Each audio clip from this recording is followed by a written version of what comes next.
En mi vida jamás había visto tantos ataques a una persona, solamente por disfrutar lo que hace. Está siempre callado, siempre de pie, demostrando lo que vale con la pelota, llegando al punto de retirarse por las críticas. Y esto no es para que sientan lástima, pero esta historia que relataré tal vez te sirva a ti. Te sirva para inspirarte o para entender que a veces la vida puede darte todos los golpes del mundo y hasta ponerte de rodillas. Hacer que sientas que ya nada vale. Porque quedarte en el suelo solamente depende de ti. Nadie viene al mundo sin nada. Solamente que estés vivo es un hecho extraordinario. Es un milagro. Y créeme cuando te digo que nadie viene a esta vida sin nada. Tal vez tenga un talento que aún no conoces, pero sabemos de por ley que viniste con algo. Primero conozcamos al sujeto. Lionel Andrés Messi Cucitini. Nació un 24 de junio de 1987 en Rosario, Argentina, en el barrio La Bajada, en la zona sur de Rosario. Es el tercer hijo de Jorge Horacio Messi y Celia María Cucitini. Siempre fue un niño repleto del calor de una familia, que no era perfecta, pero era unida. Desde allí le enseñaron valores y respeto por otros que hasta el día de hoy aún posee. La persona más importante a la hora de su destino futbolero fue su abuela materna, Celia, del mismo nombre que su madre, la que lo alentó a jugar al fútbol, llevándolo a canchas del barrio para que pudiera jugar o, en el peor de los casos, solamente ver. Con apenas 4 años comenzó a practicar el fútbol en el abanderado de Grandoli, ubicado en el barrio del mismo nombre, a unas pocas cuadras de su casa. En 1994 empezó a entrenarse en las divisiones inferiores del Newell's Old Boys. A la edad de 8 años, le diagnosticaron deficiencia de la hormona del crecimiento, que tiene un costo aproximadamente de $900 mensuales, que durante 1 año y medio pudieron costear su padre Jorge y Acindar, siderúrgica donde trabajaba.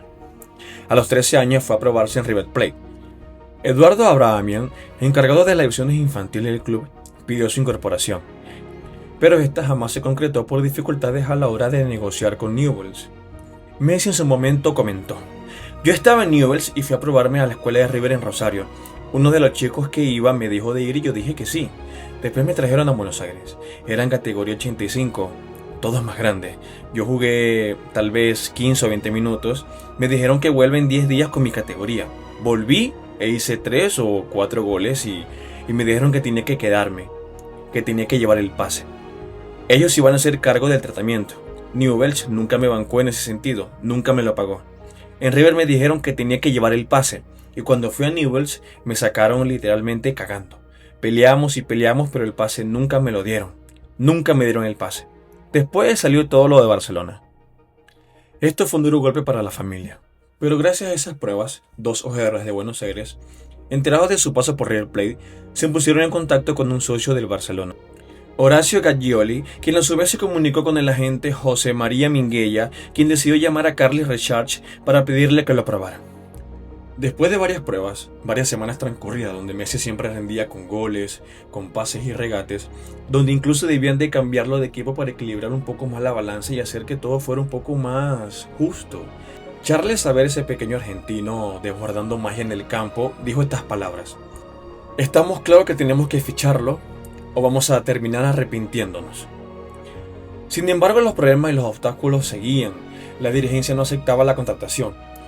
El 14 de diciembre, Richard se reunió en el Club Tenis Pompeya con Gaggioli y Minguella y redactó un principio de acuerdo sobre una servilleta de papel, en el que comprometían su fichaje.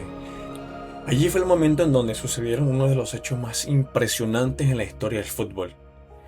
De allí hacia adelante, todos conocemos la historia de Messi en el Barcelona. Cómo ganó trofeos, cómo rompió récords, cómo se juntó con los mejores jugadores del mundo y, por supuesto, cómo llegó a la cúspide del fútbol europeo. Sin embargo, Messi no sabía lo que se afrontaría a la hora de representar a su país.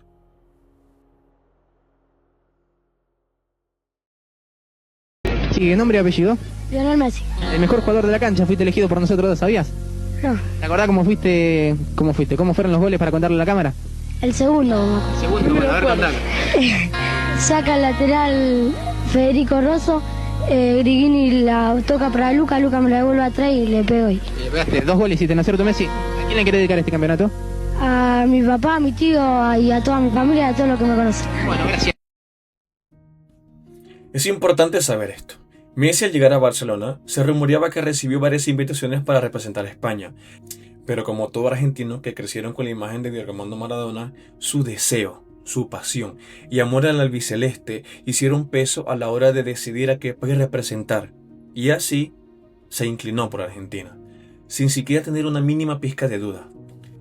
En el 2002 Jorge Messi le hizo llegar a Hugo Tocali, responsable de las divisiones juveniles de Argentina, un video compilatorio de las jugadas de su hijo. A pesar de reconocer las cualidades del adolescente, no recibió el llamado de la selección, porque ya el plantel estaba completo y estaba listo. Sin embargo, aquí entra un actor nuevo en la historia, como si se tratase de una película. José Néstor Pekerman sabía de las intenciones de España para incorporarlo a su selección de fútbol y quería impedir a toda costa que Messi jugara con España, pero Lionel ya había rechazado con anterioridad porque es que siempre quiso representar a su país. El resto es historia. Messi logró conseguir el Mundial Sub-20 siendo la máxima figura de aquella competición, logrando por supuesto el Balón de Oro y la Bota de Oro de esa competición. Ganar ese torneo le hizo muchísimo más conocido en la Argentina, y las comparaciones con Maradona crecían aún más. La ilusión de todo un país por volver a ganar en la máxima categoría crecía más. Y para Lionel, aquello significaba más responsabilidades para sí mismo, porque sentía que tenía una deuda que saldar. Y esa era agregarle una estrella nueva a la camiseta. El camino con la selección absoluta comenzó el 2 de agosto del 2005, en su debut contra Hungría. Tocó solo 3 pelotas, pero en tan solo 1 minuto con 32 segundos fue expulsado. Aquí las comparaciones con el Diego volvían de nuevo, y seguían, pero hasta ese momento no presentaba ningún problema.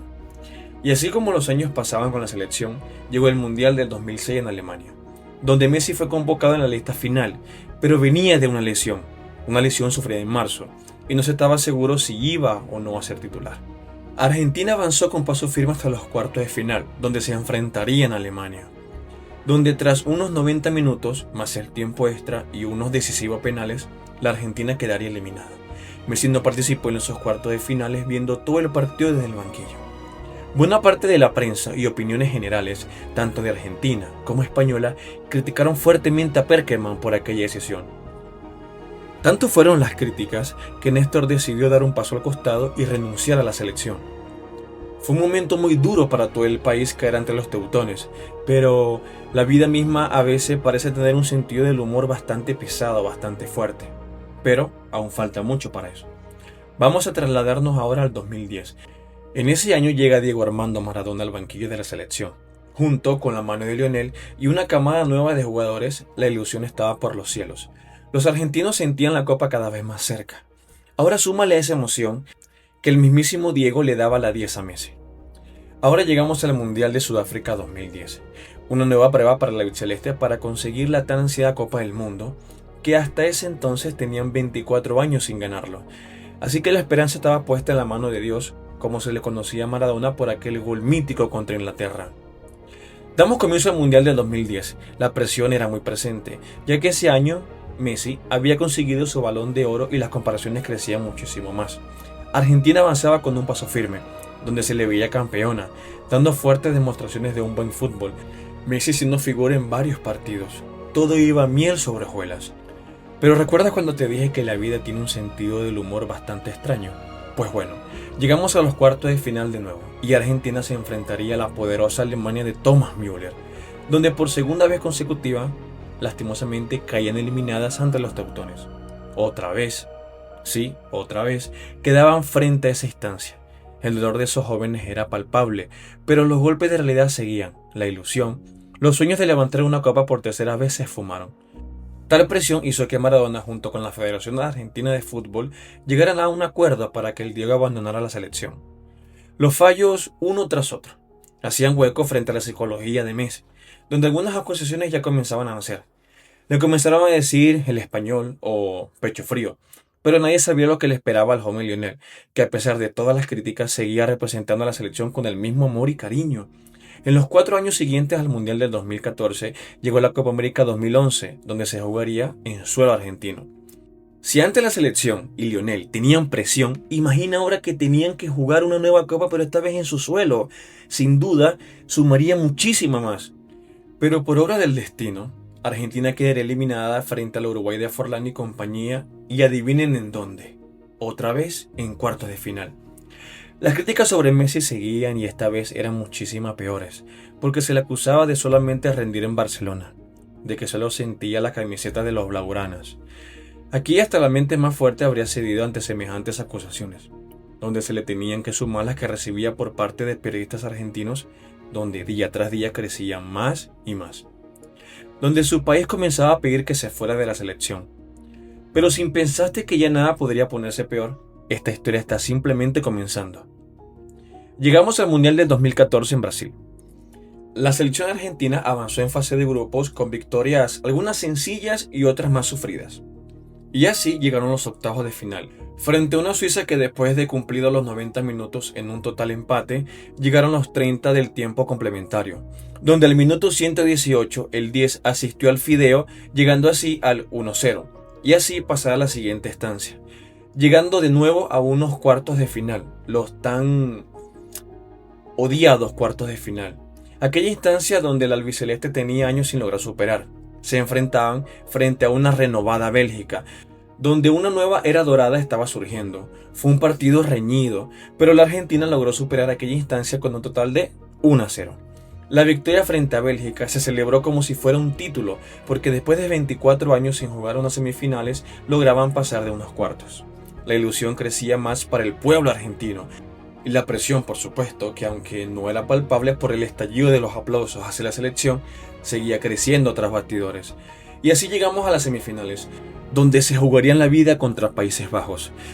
Tras un duro empate, jugados en los 90 minutos más los 30 del tiempo complementario, Argentina superaba esa instancia en penales con un 4-2 a favor de la selección. Y así, desde 1986, por fin, Messi y compañía tenían la oportunidad en sus manos de probar de qué estaban hechos y de demostrar que sí sentían la camiseta, que la lloraban y la sufrían. Estamos en la final, en el imponente Estadio Maracaná, un lugar lleno de historias, tantas buenas como malas. La selección llegaba confiada, con el pecho en alto, esperando a su rival para enfrentarse cara a cara. Pero como si algo estuviera en su contra, como si de una serie de terror se tratase, la final en el Maracaná, frente a 78.000 personas, se enfrentaban Argentina versus, ¿ustedes quiénes creen? Alemania. Y es importante esto. Si aquí hay alguien que no ve el fútbol, podría pensar que esto que estoy relatando o que están escuchando es inventado porque parece como si el villano siempre apareciera para destruirle la vida al héroe. Pero esto es la vida real y esto es fútbol. Aquí se le da inicio al partido. Se jugaron 90 minutos de puro fútbol, donde ninguno de los dos equipos lograrían marcar. Los dos tuvieron situaciones frente al arco, pero hubo una por parte del albiceleste donde el jugador Higuaín tuvo un frente a frente con el arquero, errando sin motivo aparente. Algunos le dirán presión, otros dirán que son errores de la vida, solamente él lo sabrá. Llegamos al tiempo extra, donde al minuto 114 Mario Götze convirtió el único gol del encuentro, dándole así la Copa del Mundo a Alemania. Aquí es importante aclarar algo. No soy experto del fútbol, ni muchísimo menos analista del mismo. Soy alguien que observa y relata. Siempre se habló del hombre que murió de pie, un tal Roberto Baggio. Pero la gente olvidó que hubo otro que murió de pie. Uno que tuvo que caminar, recibir un premio que no quería, estar frente a miles de millones de personas, viendo cómo las cámaras inmortalizaban su dolor, su llanto comprimido, su frustración de nuevo, fallarle a su país. Ninguna riqueza, ningún récord, ningún título individual podría llenar la frustración y el vacío de no poder llevar el trofeo más importante en la historia del fútbol a casa. Y así los años pasaron. Y llegamos a la Copa Américas del 2015 y 2016.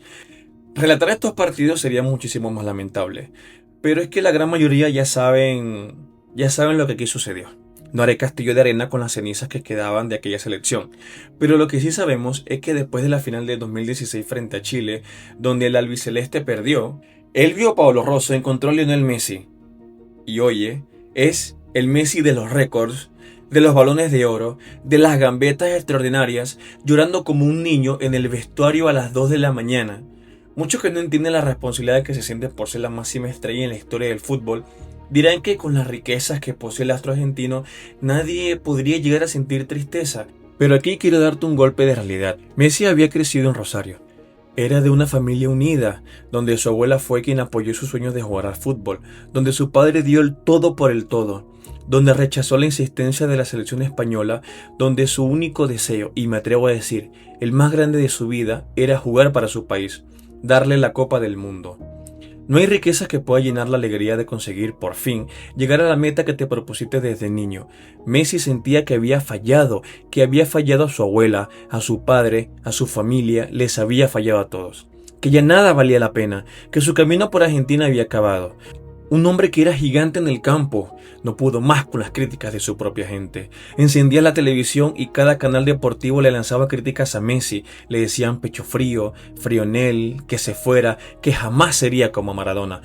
Periodistas argentinos, y de verdad si se le puede decir así, para no dañar una profesión tan excelente como lo es el periodismo, utilizaron el nombre de Lionel para hacer fiestas, para abrir programas nuevos, para hacer reír y burlarse de un jugador que lo único que hacía era representar a su país. Muchos de esos periodistas, entre comillas, se burlaban de las lágrimas, se rieron durante años. Sus mismos compatriotas hacían comparaciones de cómo el astro portugués sí lograba conseguir títulos con su selección y él no, que ya estaba acabado, que se fuera, y dieron una oportunidad a las nuevas generaciones, sin saber que las palabras de aquellos quedarían retratadas para la posteridad, y así quedando en el colectivo argentino, lo bajo que puede caer alguien lucrándose del lamento ajeno. Y es importante que sepas esto. Él jamás pidió ser como Maradona, él solo quería jugar para su selección y ganar el mundial, lo he dicho muchísimas veces. Tal vez reconoció en algún momento que era su ídolo o que lo seguía, pero que no quería ser como él. Por obvias razones, lastimosamente Messi renunció a la selección porque según él no se dio y no era para él. Pero de nuevo lo digo, esto no es una historia inventada, es la pura realidad. Al Messi anunciar la renuncia a su selección, lo que de verdad sí entendían el dolor del astro, que sabían a lo que él se había enfrentado, lamentaban su vida y pedían a gritos su vuelta, que no se fuera y que por Dios se quedara en la selección. Aquí hubieron personas muy importantes para una posible decisión por parte de Messi. Esa fue su familia, obviamente fue su padre, su madre, Antonella y todo su círculo cercano, quienes sabían el amor que Lionel sentía por la camiseta, el amor que sentía por su país, porque él jamás cambió su acento, jamás cambió sus gustos, era 100% argentino. Y aquí quiero decir esto, no soy argentino, pero es imposible para mí no sentir admiración por alguien que, a pesar de las críticas, y ojo que aún recibe, decidió con ayuda de su familia seguir hacia adelante. Y para terminar este video diré esto. Ante la ausencia de Messi, muchos niños lloraron la partida del 10, pero hubo uno en específico que escribió una carta para Messi, pidiendo por favor que no se fuera, que su mayor deseo era poder jugar con él en la selección, sin saber que aquel deseo se convertiría en realidad y que unos años después compartirían el campo. Pero eso lo dejamos para después.